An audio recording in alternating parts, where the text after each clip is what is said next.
said going into this you didn't want to get too high or too low no matter what happened, but is it hard not to be pretty optimistic after that? Yeah, I mean, I just really liked the way our guys went out and competed. I thought they had good juice out of the gate. We dug ourselves a little bit of a hole there, but we didn't panic. Rick kept us in it with his ability to stretch the floor and, kind of forced a little bit of a shift in defense. And I thought we handled it really well. I thought, our flow, our play within the play, all but those last 2 or 3 minutes of the first half was really good all game long.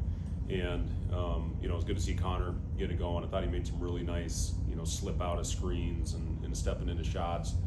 But you just obviously see the difference of who we are and what we can do with Rick Mast on the floor.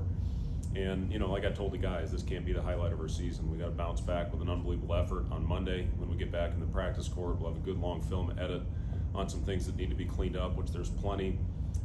Would like to see us rebound and finish possessions better, especially in those last 5 minutes of the game, to seal it and make our free throws. But, overall, yes, Robin, to answer your question, it was good to see our guys go out there and compete at a high level for 40 minutes. What do you think it was that kind of loosened up BYU's defense 4 or 5 minutes into the game? Yeah, well, when you have a stretch big like we do in rink, it just forces you to play a different defense, I think, than what your base is. And Kevin and I talked before the game, and he said that they've been working on some switching. We talked about what our defenses were going to be, and when they went to their switch, I thought we had pretty good switch attack for the most part. We went 2 rink on the post in the second half. It was an adjustment that we tried to get that thing in there and play to the mismatch, but there really wasn't a lot of mismatch. Their size across the board is what made this game so good for us. Is their athleticism, their physicality, their length.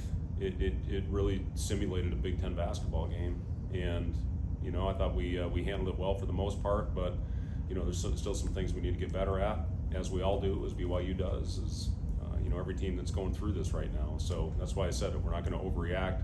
Whether it went great or if we wouldn't have played well. This is all part of the learning process to get ready for the opener. Offensively, is this kind of the picture of what you think this team could look like? Not just the shooting, but 24 assists on 32 makes and only 10 turnovers, and just the way the ball was kind of moving to different guys. Is that kind of the picture of what you hope to see? Yeah, and against pressure, that it's to have the 10 turnovers, I did like that. We've been a little bit loose with it at times.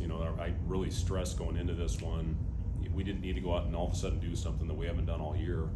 I thought Jamarcus Lawrence's pace was absolutely phenomenal, and when the ball's not going to the basket, you have to find a way to impact the game, and he goes out there and leads us in rebounding with 7. We've been challenging Jamarcus to be better on the glass, and he goes for 9 assists and 1 turnover. But I really thought his pace was the difference in the game. We got that thing down there, and I tell the guys, listen, play with pace doesn't mean you have to shoot it fast. It's getting the ball down the floor and playing with pace throughout the possession.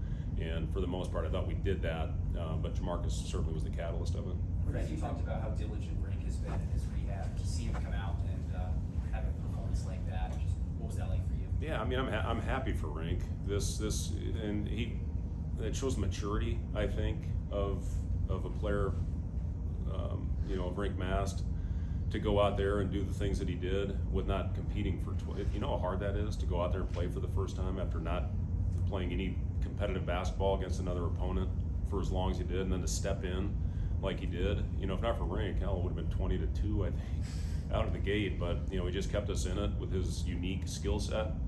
And as teams have to continue to go out and guard him, our guys still need to cut better. And I did think we missed some slips on our cuts. I thought we had some free looks at the basket, but again, some of that had to do with their pressure with Keita, with a couple of their other guys. But overall, yes, to have Rink go out and do what he did is pretty remarkable. Kevin came in here and said drafting first right now. Rink, your response to that? Wait, say it again.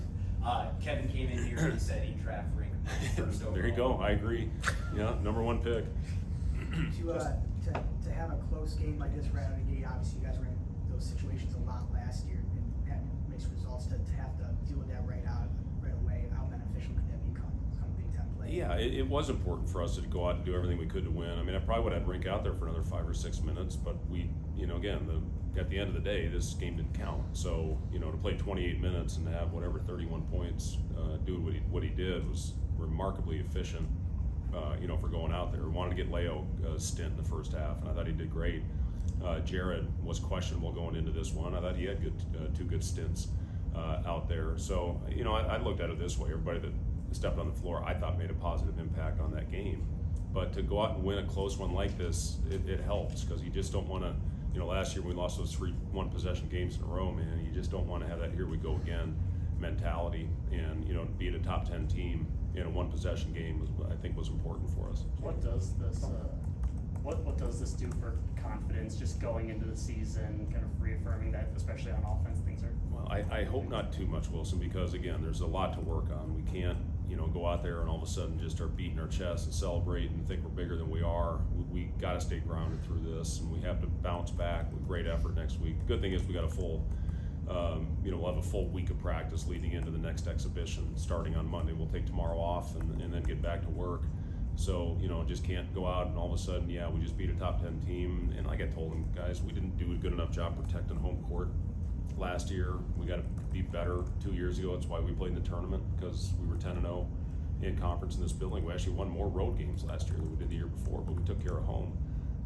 So again, a lot to learn from. There's gonna be a lot of positives, but there's a lot to get better at. Jacob, talk about how things got a little stagnant at the end of the first half. What do you see in the first 7 minutes or so of the second half? 25-9, I think. Yeah, and that was, I thought, the key part of the game, Jacob, is we went out and really threw the first punch in the second half after a tough ending. I told them, I said, they got the momentum at the end of the half. We got to go and take it back. And our guys went out and did a good job of getting the switch and getting the ball to rink and playing off of him. I thought we had good cutting when we got that thing in there. Had a couple of good high-low plays. So yes, overall, we got our movement. When we moved, I thought we had really efficient offense. Anything else from Coach? Thanks, guys. Fred,